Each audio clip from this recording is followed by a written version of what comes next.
Senhores e senhoras, boa tarde. Meus ministros, imprensa, povo brasileiro que me assiste. Sabia que não seria fácil. Uma coisa é você admirar uma pessoa, a outra é conviver com ela, trabalhar com ela. Hoje pela manhã, por coincidência, tomando um café com alguns parlamentares, eu lhes disse: hoje vocês conhecerão aquela pessoa que tem um compromisso consigo próprio, com o seu ego e não com o Brasil. O que eu tenho ao meu lado, e sempre tive, foi o povo brasileiro. Hoje essa pessoa vai buscar uma maneira de botar uma cunha entre eu e o povo brasileiro. Isso aconteceu há poucas horas. Um breve histórico. Todos nós conhecemos o senhor Sérgio Moro, das suas decisões lá da Vara Federal de Curitiba. A Lava Jato já existia, mas ninguém nega o seu brilhante trabalho. Eu, pessoalmente, tive o primeiro contato com o senhor Sérgio Moro no dia 30 de março de 2017, no aeroporto de Brasília, onde ele estava parado numa lanchonete, e eu fui cumprimentá-lo. Ele praticamente me ignorou.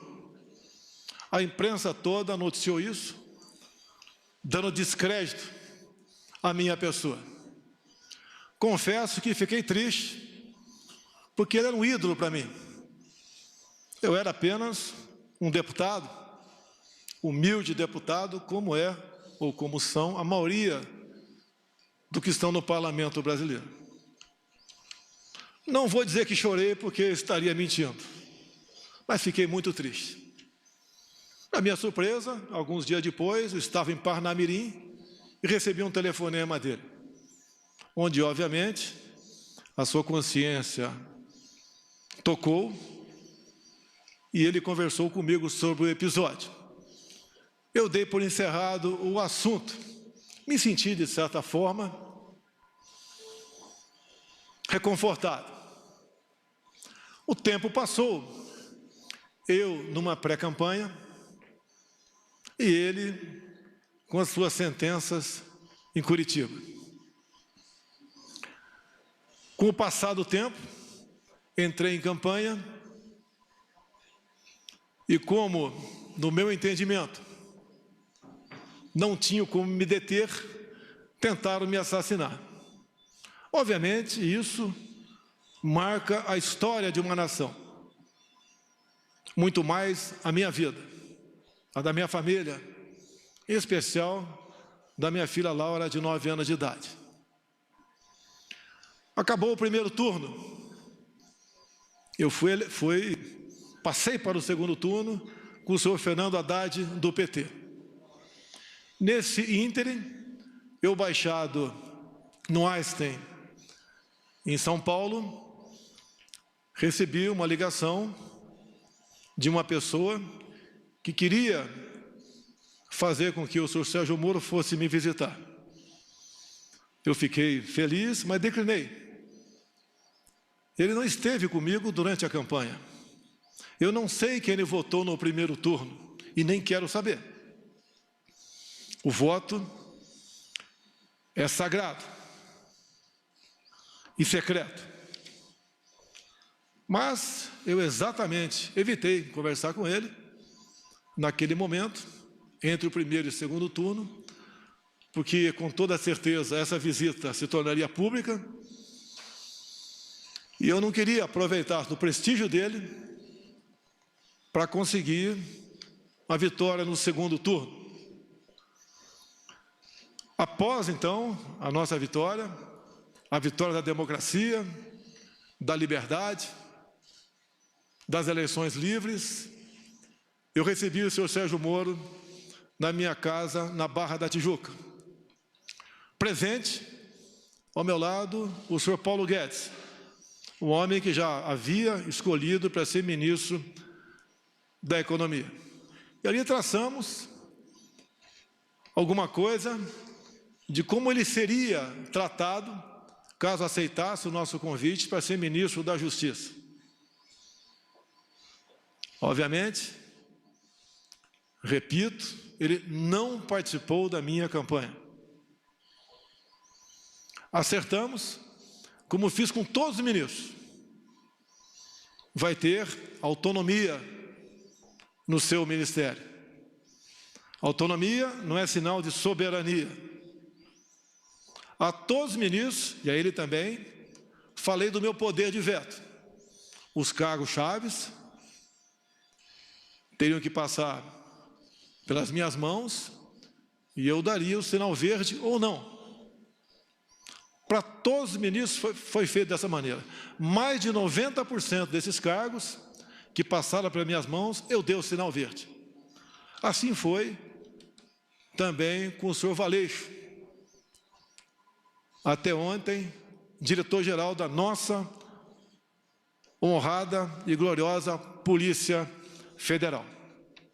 A indicação foi do senhor Sérgio Moro, apesar de a lei de 2014 dizer que a indicação para esse cargo e a nomeação é exclusiva do senhor presidente da República.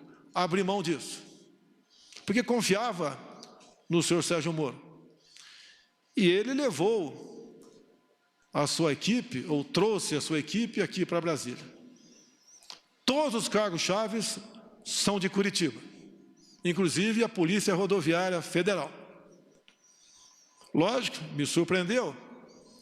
Será que os melhores quadros da PF, todos estavam em Curitiba? Mas vamos confiar, vamos dar um crédito. E assim, nós começamos a trabalhar. O senhor da imprensa bem sabe que eu não conto com a isenção, na maioria das vezes, por parte de vocês, nas matérias publicadas. Desde o começo, já se começou a falar que eu estava dificultando operações de combate à corrupção. Porque as operações, com muito menos intensidade, apareciam. Mas é óbvio que isso ia acontecer.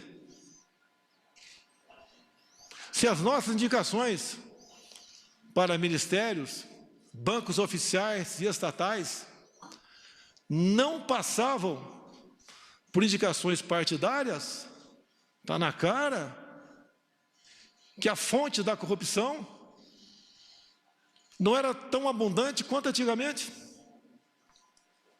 Isso começou a bater sobre mim, como se eu tivesse contrário à Lava Jato.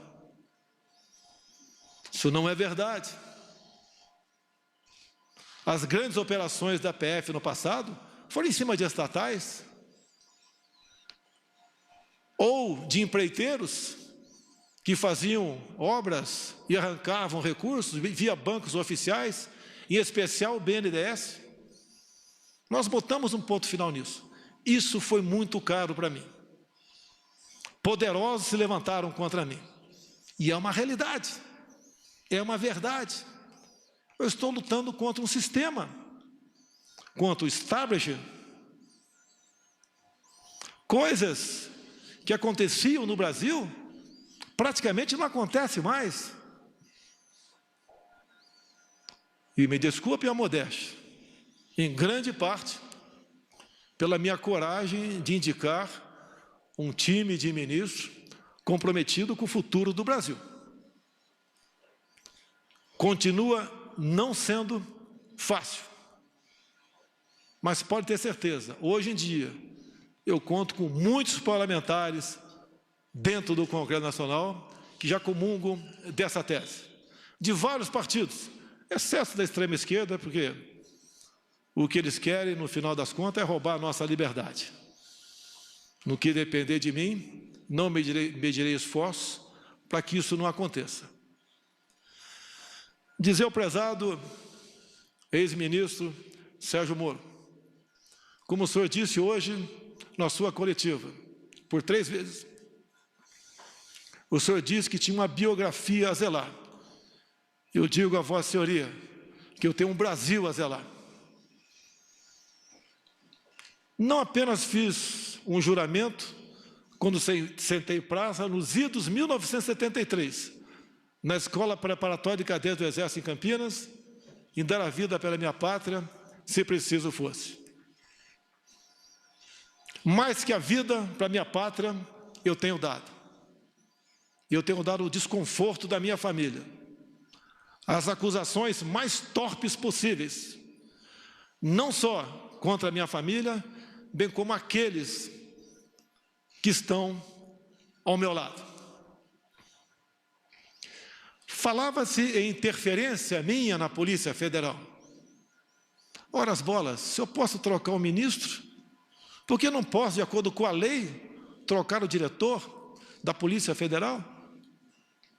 Eu não tenho que pedir autorização para ninguém para trocar o diretor ou qualquer um outro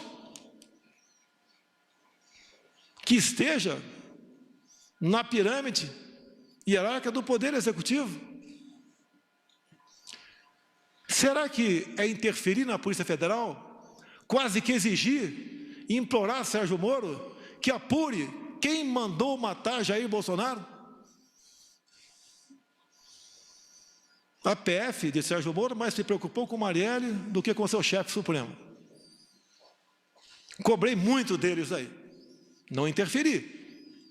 Eu acho que todas as pessoas de bem no Brasil querem saber. E entendo, me desculpe, senhor ex-ministro, entre o meu caso e da Marielle, o meu está muito menos difícil de solucionar. Afinal de contas, o autor foi preso em flagrante delito. Mais pessoas testemunharam, telefones foram apreendidos, 3 renomados advogados, em menos de 24 horas, estavam lá para defender o assassino. Isso é interferir na Polícia Federal? Será que pedir à Polícia Federal, quase que implorar, via ministro, para que fosse apurado o caso Marielle, no caso porteiro da minha casa 58, na Avenida Lúcio Costa, 3100? Quase que por acaso descobrimos, se não eu pedir para o meu filho ir na portaria e filmar a secretária eletrônica. Talvez até hoje ficasse a dúvida para todos que eu poderia estar envolvido nisso. Isso foi numa quarta-feira de março de 2018, onde entre a ligação do porteiro para a minha casa e as minhas digitais nos painéis de presença da Câmara, tinha um espaço de menos de 1 hora, eu não estava lá. Depois, a perícia da Polícia Civil do Rio ainda chega à conclusão que aquela voz não é a voz do porteiro em questão. Será que é interferir na Polícia Federal? Exigir uma investigação sobre esse porteiro? O que aconteceu com ele? Ele foi subornado? Ele foi ameaçado? Ele não sofre ele sofre das faculdades mentais? O que aconteceu para ele falar com tanta propriedade um fato que, segundo ele, existiu há praticamente 1 ano atrás? É exigir da Polícia Federal muito, via seu ministro, para que esse porteiro fosse investigado, com todo respeito a todas as vidas do Brasil. Acredito que a vida do Presidente da República tem um significado, que afinal de contas é o chefe de Estado. Isso é interferir na Polícia Federal? Cobrar isso da sua Polícia Federal? Confesso que, ao longo do tempo, como bem vos lhes disse, uma coisa é ter uma imagem e conhecer uma pessoa, a outra é conviver com ela. Nunca pedi para ele, para que a PF me blindasse onde quer que fosse. Quando se fala em corrupção, eu falo da minha vida particular. Nos últimos 2 anos de parlamentar, gastei menos da metade que poderia gastar na sua cota parlamentar, com passagem aérea, com despesa de combustível, de alimentação, de aluguéis. Na vida de presidente da República, eu tenho 3 cartões corporativos. 2 são usados para despesas, as mais variadas possíveis, que, afinal de contas, mais de 100 pessoas estão na minha segurança diariamente. Despesas de casa, normal. E um terceiro cartão, que eu posso sacar 24 mil por mês, sem prestar conta. Eu posso sacar 24 mil reais e gastar onde bem entender, sem prestação de contas. Quanto eu usei dessa verba desde janeiro do ano passado? 0. Isso é obrigação. Desliguei o aquecedor da piscina olímpica do Alvorada. Modificamos o cardápio. Mas isso não tem nada a ver. É obrigação da minha parte. Mas só para lembrar que eu tenho preocupação com a coisa pública e busco dar exemplo. Quando se fala em interferência, tem aqui um ministro meu, tão importante quanto os demais, que nós somos uma corrente, nenhum elo é mais forte que a própria corrente, o Paulo Guedes. Quando eu vi que o Inmetro, que é um órgão parecido até, logicamente, cada um na sua função, com a Polícia Federal, com a PRF, com a Secretaria da Cultura, do Marcelo Arvantônio, entre tantas outras. Eu falei, Paulo Guedes, eu vou implodir o Inmetro, porque o que eu descobri lá, nós não podemos deixar o povo sofrer dessa maneira. Queriam trocar 1.600.000 tacógrafos de motoristas, de viaturas, cada tacógrafo custando R$ 1.900. Quem ia pagar a conta era o motorista de caminhão, o motorista de van, de ônibus. Queriam trocar todos os taxímetros do Brasil. Só no meu estado, Rio de Janeiro, 40 mil taxistas iam ter que comprar um novo taxímetro. Queriam um chip em cada bomba de combustível no Brasil, onde nós ficamos sabendo que não teria a sua devida eficácia. Não tem, essa conta não foi para o povo pagar. A obrigação do Inmetro é, obviamente, atestar a qualidade de muita coisa e, de preferência, obviamente, evitar onerar o nosso já sofrido povo brasileiro com a pesada carga de impostos que tem. Implodimos o Inmetro. E a Polícia Federal? Como publicado por vocês no dia de ontem, mas esqueçam a imprensa. Ontem, numa videoconferência, o senhor Valeixo se dirigiu a todos os seus 27 superintendentes e disse que desde janeiro vinha falando com o senhor Sérgio Moro que queria deixar a Polícia Federal. Os superintendentes são a prova disso.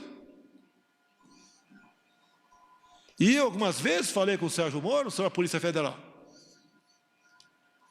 Quando eu me elegi, havia uma ideia por parte de policiais, muitos trabalhavam comigo, em torno de 60 em rodízio, eu tinha direito a isso pela legislação, até o maior efetivo, por ser o candidato com maior chance, e mesmo assim, apesar de todo o trabalho da Polícia Federal, não conseguiu evitar a tentativa de homicídio, mas eu digo, foi a Polícia Federal, com o seu trabalho técnico, preventivo, que também foi um elo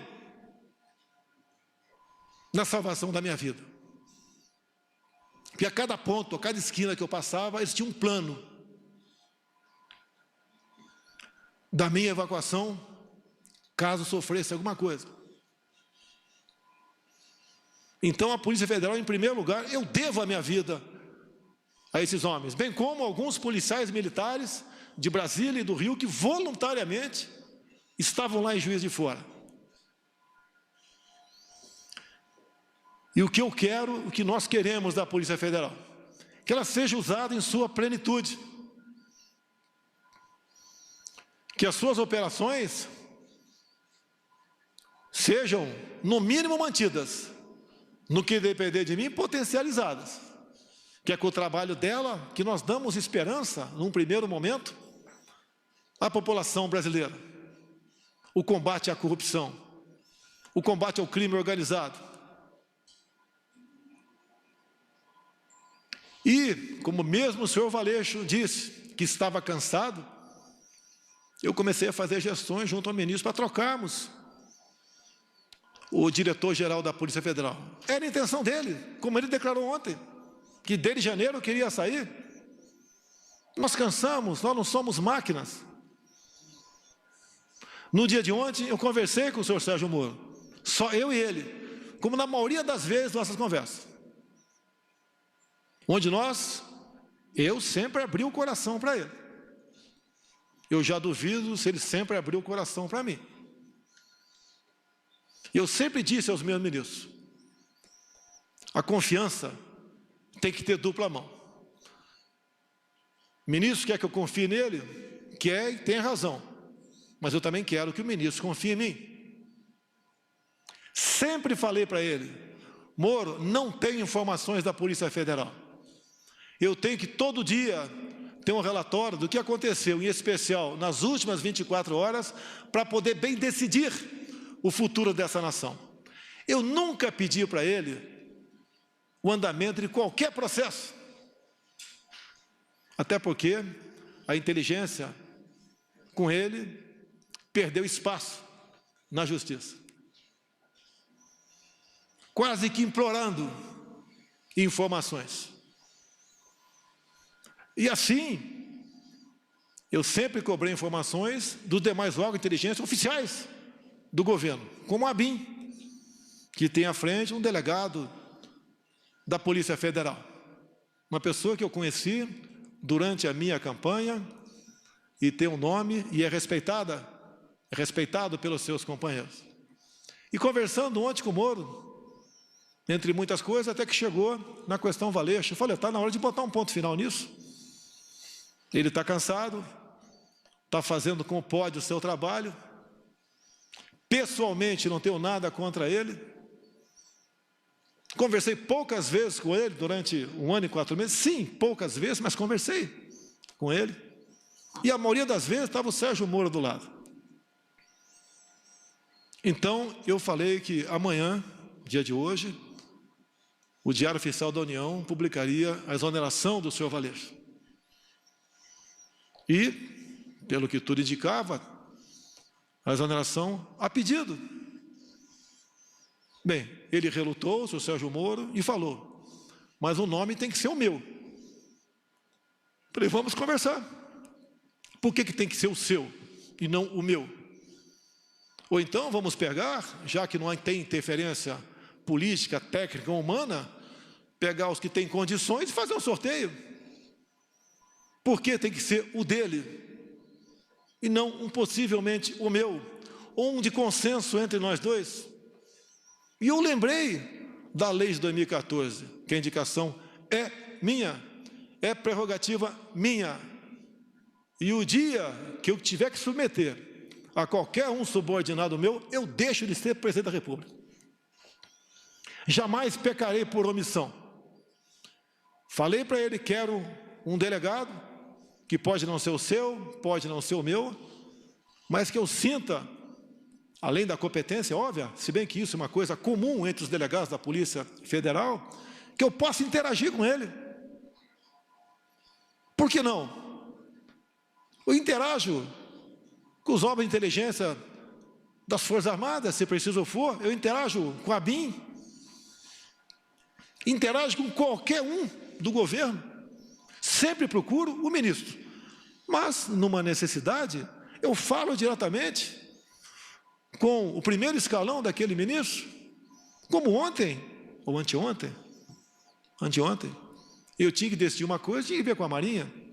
Mas como era exclusivamente com a Marinha, eu resolvi naquele momento não falar com o ministro da Defesa. Falei diretamente com o da Marinha e foi resolvido de acordo com com o interesse dele. E depois participei do Ministério da Defesa. Isso não é quebra de hierarquia, é necessidade. Não posso abrir mão disso, assim como o Ministério da Defesa pode ligar diretamente com o comandante de batalhão, sem passar pelo comandante da brigada. Se preciso for, depois ele participa, para evitarmos que venhamos ferir o princípio da hierarquia. E mais, já que ele falou em algumas particularidades, mais de uma vez, o senhor Sérgio Moro disse para mim, você pode trocar o Valeixo sim, mas em novembro, depois que o senhor me indicar para o Supremo Tribunal Federal. Me desculpe, mas não é por aí. Reconheço as suas qualidades em chegando lá, se um dia chegar, pode fazer um bom trabalho, mas eu não troco. E outra coisa, é desmoralizante para um presidente ouvir isso, mais ainda externar, ou não trocar, porque não foi trocado, sugerir a troca de 2 superintendentes entre 27. O do Rio, a questão do porteiro. A questão do meu filho, 04, o Renan, que agora tem 20, 21 anos de idade. Quando, no clamor da questão do porteiro, do caso Adélio, que os 2 ex-policiais teriam ido falar comigo, também apareceu que o meu filho 04 teria namorado a filha desse ex-sargento. Eu comecei a correr atrás. Primeiro eu chamei meu filho. Abre o jogo. Pai, eu saí com metade do condomínio, nem lembro quem é essa menina, se é que eu estive com ela. Hoje a vida é assim. A intenção de dizer que o meu filho namorava a filha do ex-sargento era que nós tínhamos um relacionamento familiar. Eu não me lembro dele. Pode ser até que tenha tirado foto com ele. Durante pré-campanha e campanha era comum eu tirar em média 500 fotografias por dia, porque essa era a minha imprensa. E daí eu fiz um pedido para a Polícia Federal, quase com por favor, chegue em Mossoró e interrogue o ex-sargento. Foram lá, a PF fez o seu trabalho, interrogou e está comigo a cópia do interrogatório, onde ele diz simplesmente o seguinte: a minha filha nunca namorou a filha do presidente Jair Bolsonaro, que a minha filha sempre morou nos Estados Unidos. Mas eu é que tenho que correr atrás disso? Ou é um ministro, ou é uma Polícia Federal que tem que se interessar? Não é para me blindar, porque eu não estou em curso em nenhum crime. A mídia, outras instituições já me botaram de cabeça para baixo, chacoalharam tudo. Levantaram até que com 5 anos de idade, revista Época, eu chamava uma mulher de gorda em Eldorado Paulista. Descobriram, eu nem sabia, que a avó da minha esposa já foi presa por 3 anos por tráfico de drogas. Confesso que não sabia. E se eu soubesse, teria casado com a senhora Michele assim mesmo. Fiquei sabendo, através de vocês também, que a mãe da senhora Michele cometeu o crime de falsidade ideológica. Na sua inocência, em vez de fazer uma cirurgia plástica para ficar mais jovem, né, mais bonita, ela resolveu fazer uma cirurgia na certidão de nascimento, diminuindo 10 anos a sua idade. Esse foi o crime dela. Se coloca em público isso daí, para escrotizar, para dizer que ela não tem caráter. O caso Queiroz, eu conheço o Queiroz desde 1984, no 8º grupo de campanha paraquedista, foi para a Polícia Militar, depois de um tempo, fizemos amizade, veio trabalhar comigo, com meu filho. O que porventura ele faz, ele responde pelos seus atos. Não foi por uma, foi por 2 vezes que o Queiroz teve dívida comigo. Me pagou com cheques. E não veio para minha conta esse cheque, porque eu simplesmente deixei no Rio de Janeiro. Não estaria na minha conta. E não foram 24 mil reais, foi 40 mil reais. Desde o primeiro momento. Não é porque uma pessoa, porventura, faz algo de errado, está do nosso lado. Você tem que ser responsabilizado. E o tempo todo ser cobrado por isso.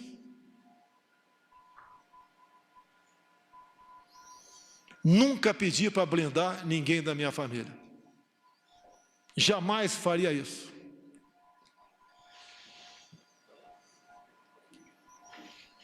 Agora, eu lamento que aquela pessoa que mais tinha que defender dentro de uma legalidade não faz. Teve um clima sem pesado com o senhor ministro, na última reunião de ministros, onde eu cobrei dele, na frente de todos os ministros, que ele tomasse uma posição sobre a prisão e algemas usada contra mulheres na praia, mulheres em praça pública, como de Araraquara, um pobre, um humilde trabalhador do comércio no Piauí, entre tantos outros, que ele tinha que mostrar sua cara. Ele tem amparo na lei do abuso de autoridade. Essa lei, que por ser lei, não tem que ser questionada, discutida, tem que ser cumprida.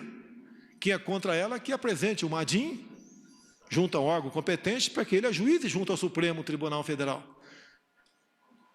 A resposta dele foi o silêncio. Boas matérias, ele aparece. Mas se omite. A minha vida, as minhas ações, muitas vezes, elas são de um arrebento, de explosão. Eu não posso admitir cercear o direito de ir e vir quem quer que seja. E a lei que fala sobre isso, no caso de pandemias, é alguém comprovadamente infectado. A decisão dessas medidas coercitivas cabem aos respectivos governadores e prefeitos.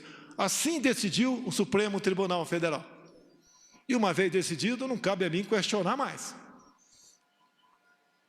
Prefeitos, alguns governadores, em cima disso, estão cometendo tremendos absurdos. E o governo federal tem que se posicionar, tem que peticionar o Supremo Tribunal Federal, entrar com ações. E quem tem que fazer isso? O presidente? Ou o ministro da pasta responsável? Isso incomoda ele.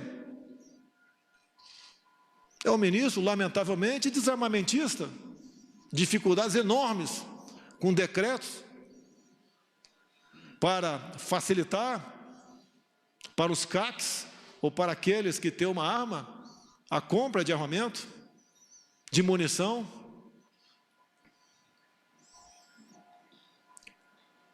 Aquilo que eu defendi durante a campanha e pré-campanha, os ministros têm obrigação de estar junto comigo.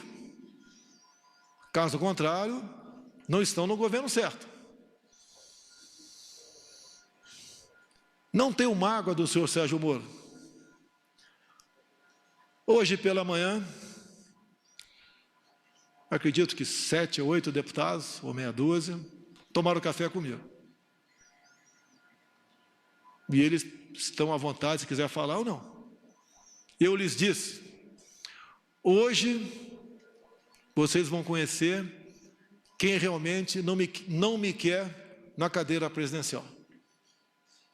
Esse alguém não está no Poder Judiciário, nem está no Parlamento Brasileiro. Não lhes disse o nome. Falei, vocês vão conhecê-lo às 11 da manhã. repetindo a vocês, veio com a cunha. Se ele quer ter independência, como eu tenho, autoridade, ou se quisesse, poderia vir candidato em 2018.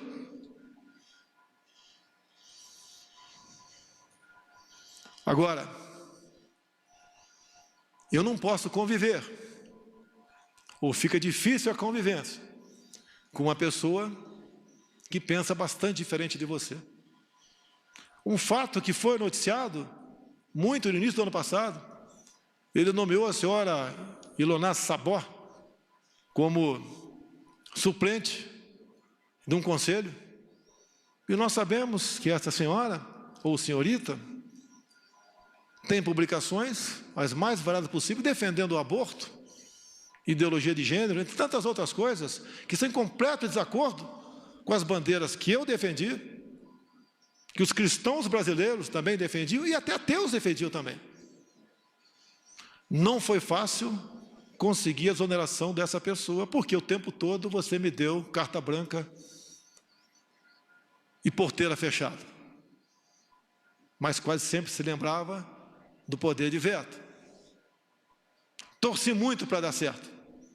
Muito. Mas, infelizmente,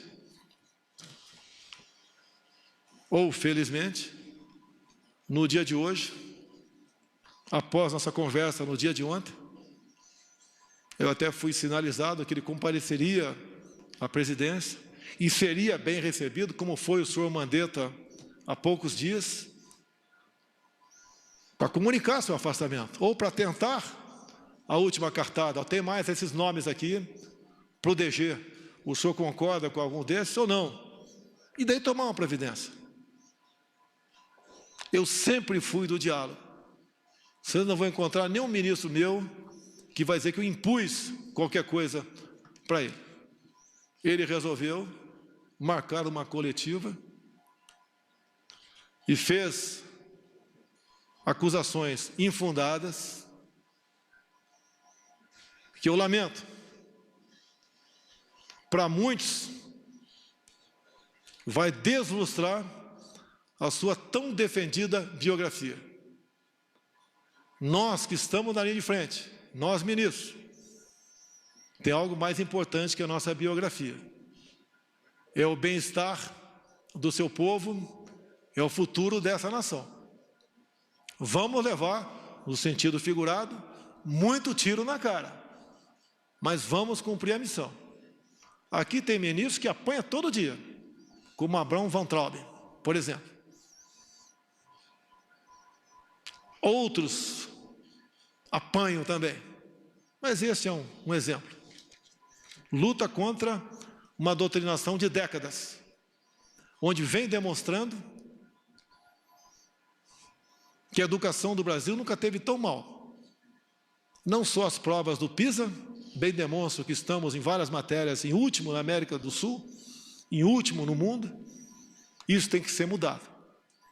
Ele tenta e vem demonstrando com muito trabalho que não vale, senhores pais, senhoras mães, que seu filho tem um pedaço de papel escrito diploma. Ele tem que exercer aquele ofício. O diploma, hoje em dia, passou a ser apenas uma figura decorativa para alunos.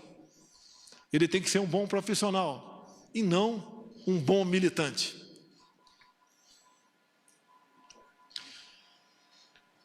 Três páginas bem curtas apenas aqui, eu vou ler e dar o encerramento a essa coletiva. Meu compromisso é com o Brasil e com a democracia. Sempre dei plena liberdade aos meus ministros, sem abrir mão do meu poder de veto e da minha autoridade como presidente da República.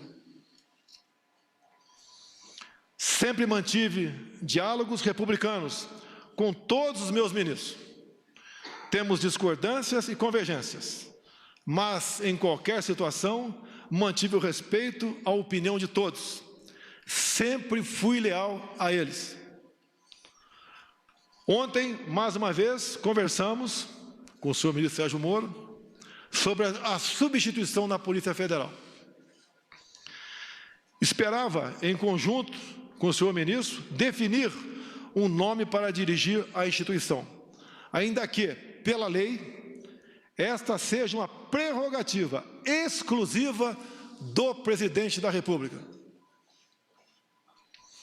Estou decepcionado e surpreso com o seu comportamento. Não se dignou a me procurar e preferiu uma coletiva de imprensa para comunicar sua decisão. Meu compromisso é com a verdade, sem distorções. Não são verdadeiras as insinuações de que eu desejaria saber sobre investigações em andamento. Nos quase 16 meses em que esteve à frente do Ministério da Justiça, o senhor Sérgio Moro sabe que jamais lhe procurei para interferir nas investigações que estavam sendo realizadas. A não ser aquelas, não vi interferência, mas quase como uma súplica sobre o Adélio, o porteiro e meu filho 04. Sobre a exoneração do Dr. Valeixo, diretor-geral da Polícia Federal, pela Lei 13.047, 2014, é prerrogativa do Presidente da República a nomeação e a exoneração do diretor-geral, bem como de vários outros cargos da administração direta. A exoneração ocorreu após uma conversa minha com o ministro da Justiça, pela manhã de ontem.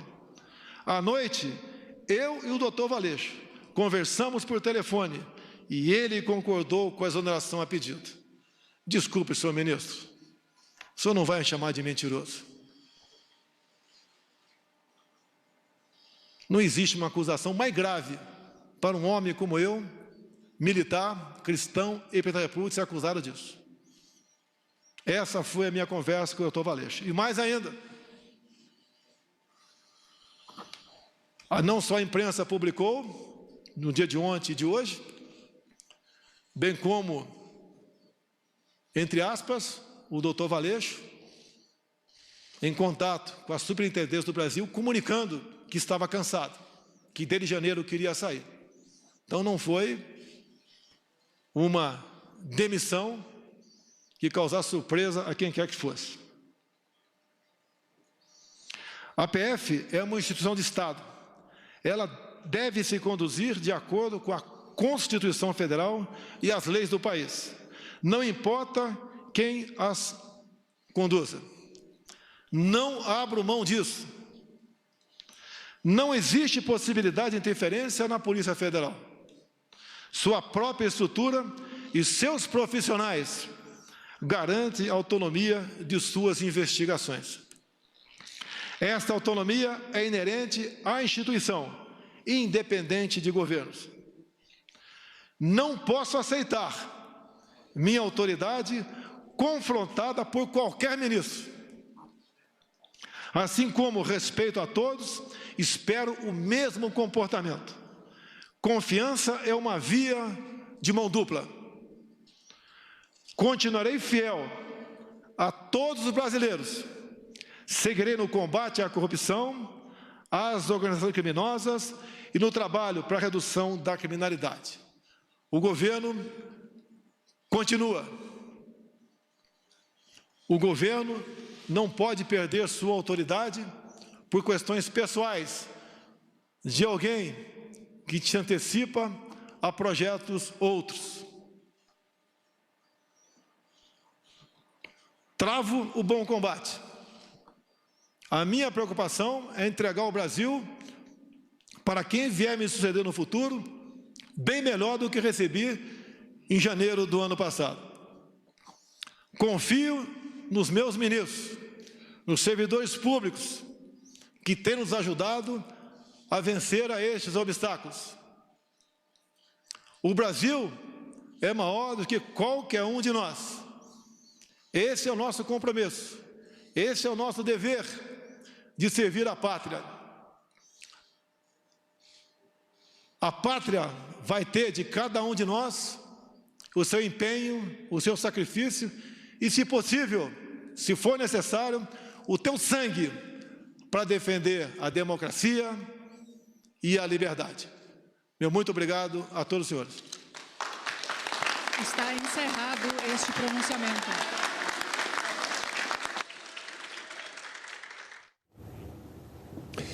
Você acompanhou com a gente, ao vivo, direto do Palácio do Planalto, o pronunciamento do presidente da República, Jair Bolsonaro.